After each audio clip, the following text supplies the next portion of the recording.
It was past midnight. The party had died down hours ago, and the house was quiet, except for the hum of the fridge and the soft clink of ice in her glass. I was standing in the kitchen, shirt unbuttoned, sweating a little from the whiskey, when she walked in wearing nothing but Marcus's oversized t-shirt. Her bare legs moved silently across the tiled floor. She didn't say a word at first, just opened the fridge, pulled out a bottle of wine, and reached for a second glass. Her robe had slipped open. I shouldn't have been looking. But I was.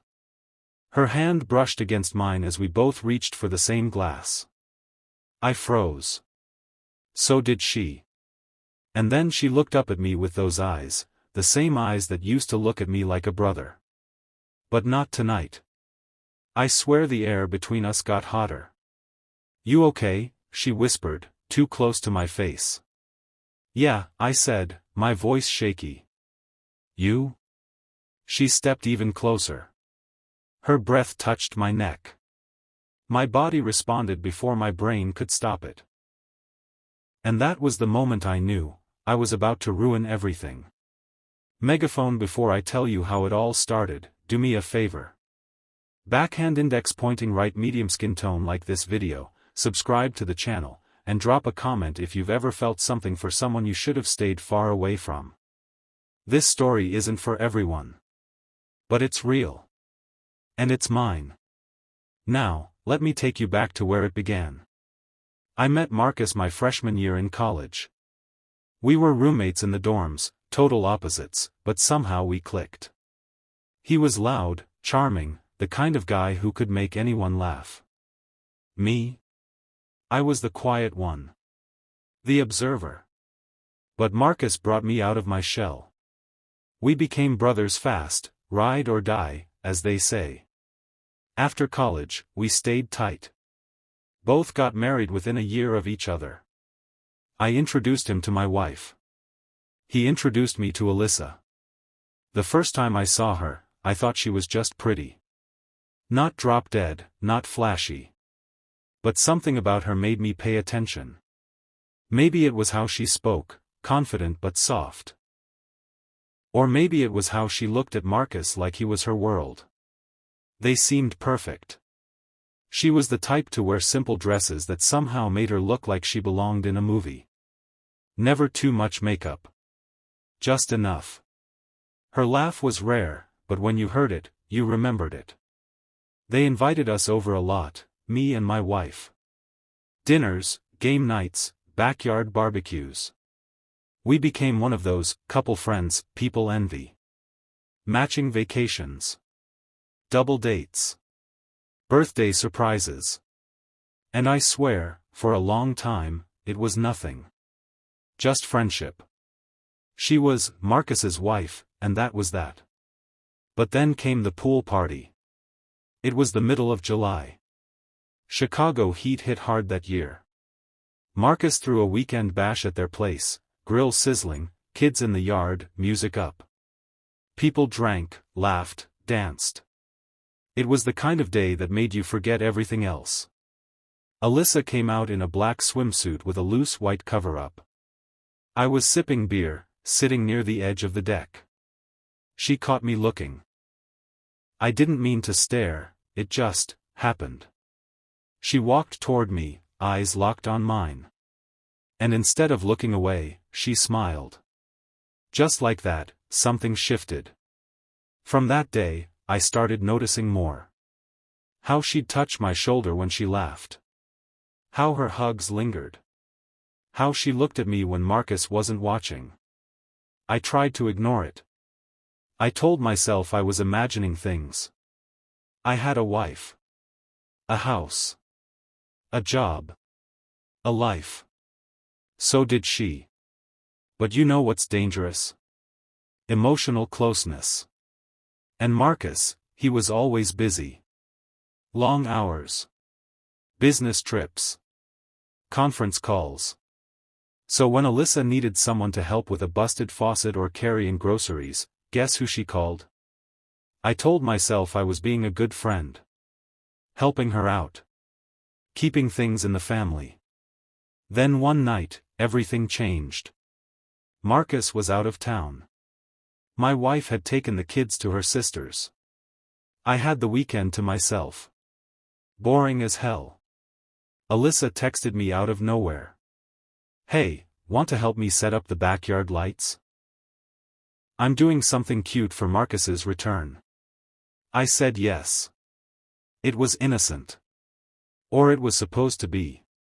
We spent the evening hanging lights, laughing about dumb memories. She brought out wine. Played some soft music. We sat on the patio under the glowing string bulbs, talking about everything and nothing. Then she said it. "Do you ever feel like you ended up with the wrong person?" I looked at her. She wasn't smiling. She leaned her head against my shoulder. I didn't move. I should've. But I didn't. We sat there for hours, not touching but not apart either. And when I stood up to leave, she grabbed my hand. Her eyes said everything. We didn't kiss. We didn't do anything that night. But we crossed a line. And both of us knew it.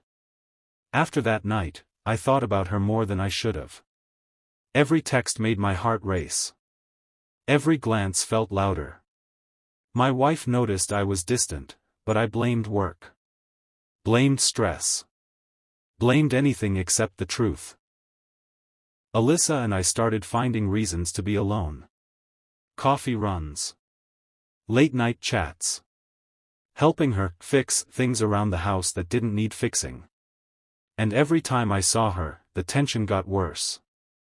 Until the night Marcus had too much to drink and passed out on the couch, and she followed me into the kitchen in that thin robe, and her breath touched my neck. I'll stop here for now. But if you want to know what happened that night, and everything that followed, don't just sit there. Fire like, share, and subscribe. They say you don't fall all at once. You slip, inch by inch, until you're too far to turn back. That's exactly what happened with Alyssa and me. The night in the kitchen, when she brushed her lips against my neck, nothing happened, not officially. But it changed everything. I walked away that night, but I didn't sleep. I laid beside my wife with the scent of another woman on my skin. My body was in bed, but my mind was still in that kitchen, still stuck in the heat of Alyssa's breath and the softness of her voice when she whispered, "Do you ever think about it?" I didn't ask what it meant. I didn't need to. The next few days, I avoided her. No texts. No drop-ins. Nothing. I told myself I was strong enough to stay away. But temptation doesn't care how strong you are. That weekend, Marcus invited us over again. "Just a little barbecue," he said. "Like the old times." I went with my wife. Put on my best smile. Pretended everything was normal. Alyssa looked at me like nothing had happened. She hugged my wife, kissed Marcus on the cheek, handed me a beer like always. But when our hands touched, she held on a second too long. And when she walked past me in those tight jeans, she looked back and smiled. I felt it again. That pull. That itch under the skin. We were playing with fire. And I wasn't walking away this time. It started small, texts that turned a little flirty. "Alyssa, you always smell so damn good." Me, "That's because you keep getting too close." Alyssa, "Maybe I like too close." That was the first week. The next week, she sent a picture. Just her lips, glossy and slightly parted. I stared at it for 10 straight minutes before deleting it. I didn't reply. Not because I didn't want to, but because I wanted it too much. But the real turning point came on a rainy Thursday. Marcus was out of town again, some work trip in Miami. My wife was home, but busy prepping for a school fundraiser. The kids were asleep.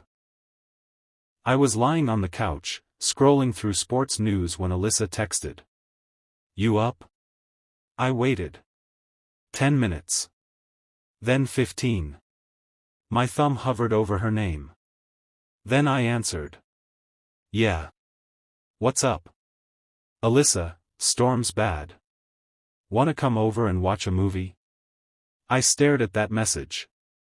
It was innocent, right? Wrong. I told my wife I was running out for some late-night snacks. She barely looked up from her laptop. And just like that, I was in my car, driving to a house I knew too well, for a reason I couldn't explain. She opened the door in a big sweater and thigh-high socks. Her hair was down. No makeup. But she was beautiful, annoyingly beautiful. Popcorn's ready, she smiled. You want red or white? White, I said. She poured the wine and sat beside me on the couch. We watched some movie, don't ask me which one. I couldn't focus. Not when her leg was pressed against mine. Not when her hand kept brushing my arm. Not when I felt her eyes on me more than the screen. Halfway through, the power flickered and the screen went dark. Well, she said, guess it's just us and the storm. I looked at her. She leaned in. And I let her. Her lips touched mine like they'd been waiting forever. Soft. Warm. Slow. I should have pulled away. I didn't. We kissed like teenagers. Hungry. Curious. Terrified and excited. Her hands slipped under my shirt. Mine gripped her waist. Every sound of thunder outside matched the pounding in my chest. Then she paused. Do you want this? She whispered, her voice shaky. I looked at her. Yes, I breathed. God, yes. But then I stopped. I can't. Not here. Not like this.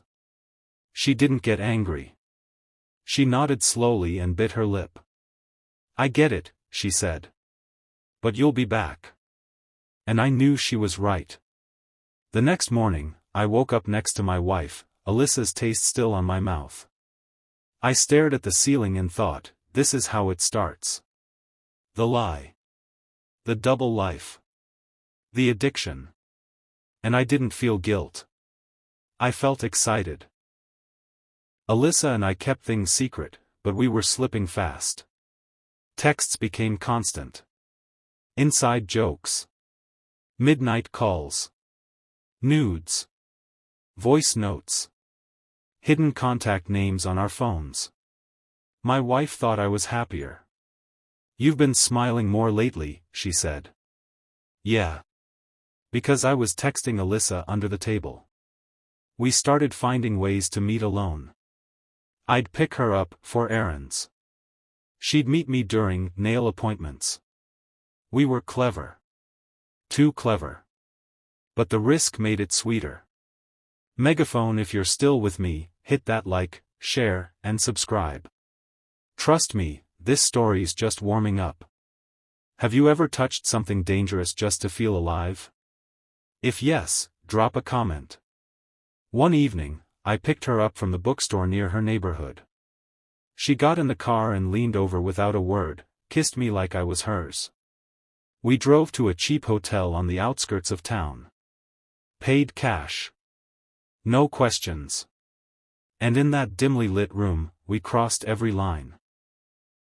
Our clothes hit the floor like we couldn't get away from them fast enough. I touched every inch of her like I was discovering something forbidden. She moaned my name like she'd rehearsed it. And when we were done, she curled into my chest and whispered, I wish this was our life. I didn't know what to say. Because maybe I wished that too. We left that room with secrets in our skin and sin on our breath. We promised it wouldn't happen again. But that was a lie. A beautiful, dangerous lie. Somewhere between guilt and desire, I lost control. After that first night at the hotel, I told myself it was a mistake. A one-time thing. A line we stumbled across in the dark. But deep down, I knew better. I didn't want it to be the last time. I was hooked, and so was she. We tried to avoid each other for a while. I ignored her texts. She stopped calling. But silence has its own kind of noise. It fills your chest, crawls under your skin, keeps you up at night. And I could feel her in the quiet. Like a ghost I wanted back. It was only a matter of time before we gave in again. It was 2 weeks later. A Wednesday. My wife was out with friends, and the kids were at her mom's for the night. I stayed home, trying to focus on a basketball game on TV, but my eyes weren't really watching. My phone buzzed. I didn't even look at the screen, I already knew. Alyssa, I can't stop thinking about you. I stared at the message for a full minute. Then I replied. Me, I know. I feel the same. Another buzz. Alyssa, come over. Now. No hesitation. No excuses. I grabbed my keys, threw on a jacket, and drove straight to her. The moment she opened the door, we didn't even speak. Her mouth was on mine before it closed behind me. She tasted like wine and madness, and I wanted more of both. Her hands were already pulling at my shirt. I lifted her off the floor, carried her to the couch. Clothes disappeared. Moans replaced words. Skin on skin. Fast. Rough. Desperate. Like we had both been starving. That was the first time I touched her in the way I really wanted to. No pretending. No pretending to care about consequences. No guilt, just raw, selfish hunger. She screamed my name when she came. I nearly collapsed from the way she moved under me. Afterwards, we didn't speak. We just lay there in silence, our bodies tangled together, hearts racing like we had stolen something. Because we had. That night became a routine. Cheap hotels. Empty houses. Her car parked down the street from mine. We never stayed the night. That would be too obvious. We deleted messages. Cleared call logs. Used nicknames and burner apps. Every move was calculated, like we were living a double life that could collapse at any second. And yet, it felt more alive than anything else I'd ever known. Marcus never suspected a thing. We still drank together on Saturdays. Still played poker in his garage. Still watched the games and laughed like brothers. He even thanked me one night. I'm glad you and Alyssa get along, he said. She trusts you, man. That means a lot. I almost threw up right there. But I smiled. Lied to his face. Of course, bro. I'd never do anything to mess that up. And then I went home, texted Alyssa, and told her I needed to see her again. Megaphone, if this story hits too close, don't just watch, like, subscribe, and share. Have you ever lied to someone you love just to be near someone you crave? Drop a comment. Let me know I'm not the only one. We started getting bold. Too bold. Alyssa sent pictures. Ones she should never have taken. Her lips, her chest, her whole body draped in lace with my name written across her skin in lipstick. She whispered things in my ear when we were all in the same room, words that made me hard instantly, while our spouses were only feet away. I remember one night clearly. We were at Marcus and Alyssa's for a game night. It was me, my wife, them, and 2 other couples. Alyssa sat across the room, but her foot kept brushing mine under the table. She wore a tight red dress. No bra. No shame. While everyone was laughing and playing cards, she slid her phone into my hand. On the screen was a live photo, her, earlier that day, in the shower, touching herself. Whispering my name. I nearly choked on my drink. Later that night, I made an excuse and left the house early. I didn't even go home. I waited in the parking lot of the hotel we always used, heart pounding. She arrived 15 minutes later. We didn't even speak. We barely made it inside the room before our clothes were off. That night, it wasn't just sex. It was something more. Something dangerous. We lay there, tangled in sheets and sweat, and she turned to me. "I think I love you," she said softly. I froze. She bit her lip. "Do you feel anything for me?" I could have lied. But I didn't. "I do," I said. "Too much." She smiled and rested her head on my chest. And I knew I was officially too deep to ever get out clean. From that night on, things changed. We weren't just sneaking around for the thrill. We were building a fake world in the shadows. A world with just the two of us. And the more I fell for her, the more I drifted from my wife. She noticed. Of course she did. I stopped touching her. Stopped talking as much. I was distracted. Distant. Always tired. Always working late. But she didn't press. And that gave me more room to fall apart. Marcus? Still clueless. Still smiling. Still calling me his best friend. Still asking me to check on Alyssa when he was gone. I was checking, all right. Checking every inch of her body with my hands and lips and teeth. The guilt was there. But it was drowned out by something stronger. Obsession. Sometimes, after we finished, I'd just watch her sleep. And I'd ask myself, what the hell am I doing? But the moment she woke up and touched me again, all the questions disappeared. All that mattered was how she made me feel, alive, wanted, important. And even though we swore to keep things secret, Alyssa was starting to want more. A lot more. There's a kind of danger in sleeping with someone you're not supposed to touch. But there's a different kind of danger when you start loving them. And I did. Not at first. At first it was physical, lust, obsession, fire. But somewhere between those hotel sheets, her voice in the dark, and the way she said my name like it was a secret, I fell. Hard. And I didn't know how to stop. Alyssa started showing up in my dreams. Not naked, not wild, but soft. Wearing my shirt, making breakfast, dancing barefoot in my living room like she belonged there. In those dreams, it wasn't cheating. It was just us. Waking up beside my wife felt like a betrayal.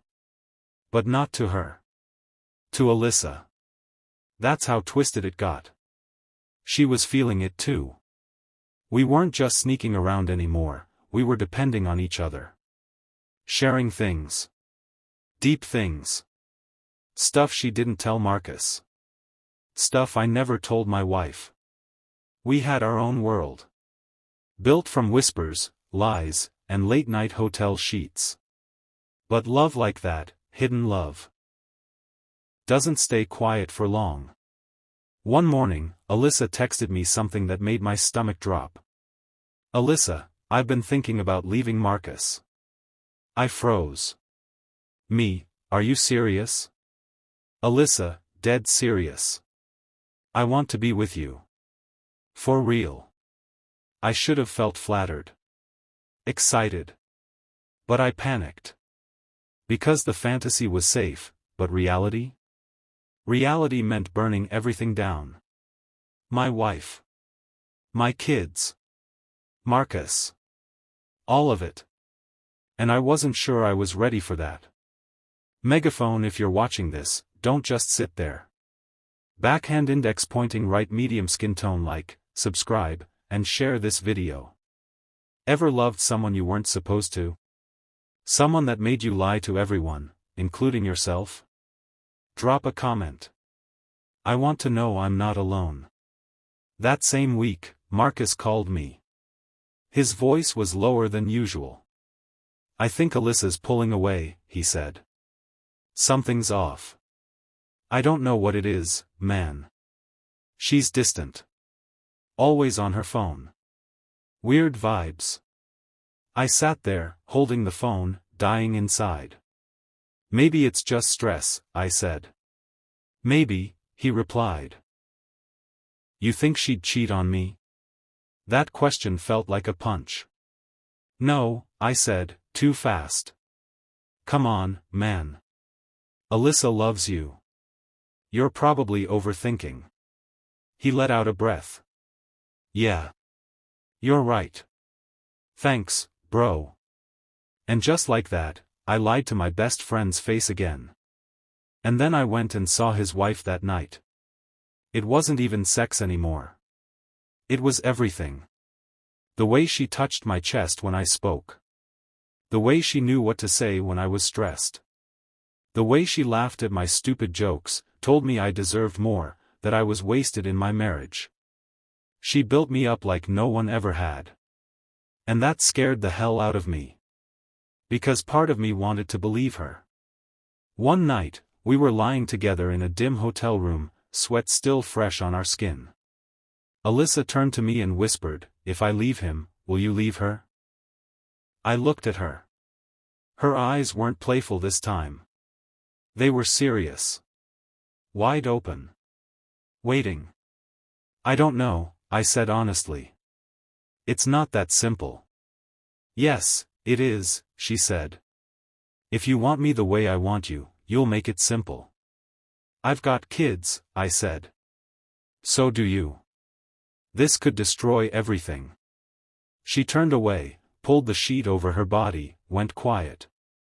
I'm tired of being your secret, she said. That was the beginning of the spiral. She wanted more. And I started pulling back. I told her we needed to slow down, be careful. That people were noticing. And they were. My wife mentioned I was always distracted. That I seemed far away even when I was home. She started checking my phone when she thought I wasn't looking. I caught her once, but she played it off. My heart pounded every time a notification came through. Every time Alyssa texted, I was afraid the wrong person would see it. This wasn't fun anymore. This was pressure. And pressure breaks things. But still.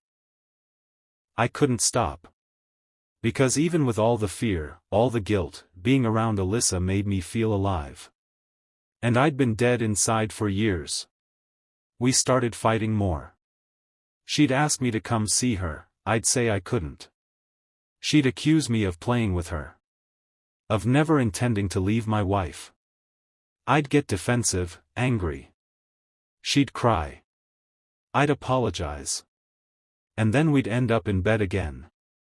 It was toxic. But it was ours.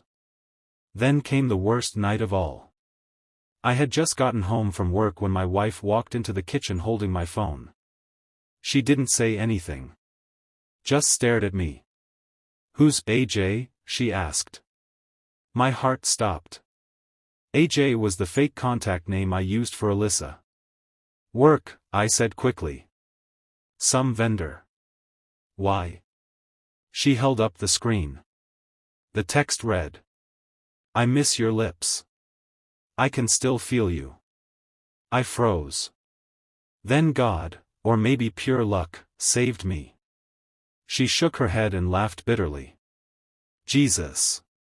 I knew something was up. "You're cheating, aren't you?" I took a breath. "No," I said. "It's not what you think." She didn't press further. She didn't scream. She didn't cry. She just dropped the phone on the counter and walked away. That night, Alyssa texted me over and over. I didn't answer. My wife didn't speak to me for 2 days. I stayed in the guest room. Pretended to be sick. Called off work. I stared at the ceiling and thought, how did it all get this far? Alyssa showed up at my office a week later. She looked tired. Pale. Sad. "I can't do this anymore," she said. "You're never going to choose me. I'm not destroying my life for someone who won't even answer my texts." I opened my mouth. No words came. "I love you," she said, tearing up. "But I'm not your secret anymore." She turned and left. I didn't go after her. That night, I sat in the dark and drank myself stupid. And all I could hear in my head was her voice saying, "Will you leave her?" And my own silence saying everything else. We never said goodbye. Not properly. After Alyssa left my office that day, something in both of us shut down. We stopped texting. Stopped calling. No, let's talk. No long messages trying to explain or fix what couldn't be fixed. Just silence. Heavy. Cold. Permanent. I told myself it was for the best. But every day after that felt like a ghost had moved into my chest. 2 weeks later, Marcus invited me out for drinks. Just us. Like old times. We met at a quiet bar on the edge of town, the kind where no one knows your name and the lights stay dim enough to hide the truth on your face. He looked tired. Older. Things with Alyssa have been off lately, he said, sipping his beer. I don't know what's going on. I kept my eyes on my drink. You two always work it out, man. He nodded. Yeah. Maybe.